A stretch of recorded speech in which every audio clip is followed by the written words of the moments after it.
ভূমিহীন গরিব কৃষকের ভূমি ও কাজ চাই, এই স্লোগানকে সামনে রেখে কুষ্টিয়ার কুমারখালী বাগুলাট খাল বাজারে পালিত হলো শহীদ কমরেড ডাক্তার সুকুমার চক্রবর্তীর ৪৪তম শাহাদত বার্ষিকী। মঞ্জুরুল ইসলামের তথ্যচিত্রে দেখুন বিস্তারিত।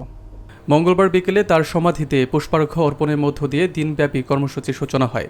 বাংলাদেশ কৃষক সংগ্রাম সমিতি কুষ্টিয়া জেলা শাখার উদ্যোগে আয়োজিত এই স্মরণসভা ও র্যালিতে বিভিন্ন স্তরের কৃষক ও শ্রমিক নেতৃবৃন্দ অংশ নেন। সভায় সভাপতিত্ব করেন জেলা কৃষক সংগ্রাম সমিতির সভাপতি কৃষক নেতা আবুল কাশেম। প্রধান অতিথি ছিলেন পাবনা জেলা সম্মেলন প্রস্তুতি কমিটির যুগ্ম আহ্বায়ক মহিদুল হক। বিশেষ অতিথি হিসেবে বক্তব্য রাখেন ঝিনাইদহ জেলা সভাপতি ইমরান হোসেন ফারুক, কুষ্টিয়া জেলা সাধারণ সম্পাদক মুক্তারুল ইসলাম, ট্রেড ইউনিয়ন সংঘের ভারপ্রাপ্ত সভাপতি রমজান বিশ্বাস ও সাধারণ সম্পাদক পলান বিশ্বাস। সভার সঞ্চালনা করেন আব্দুল মান্নান। শেষে শহীদদের প্রতি শ্রদ্ধা জানিয়ে পুষ্পার্ঘ্য অর্পণ ও 1 মিনিট নীরবতা পালন করা হয়।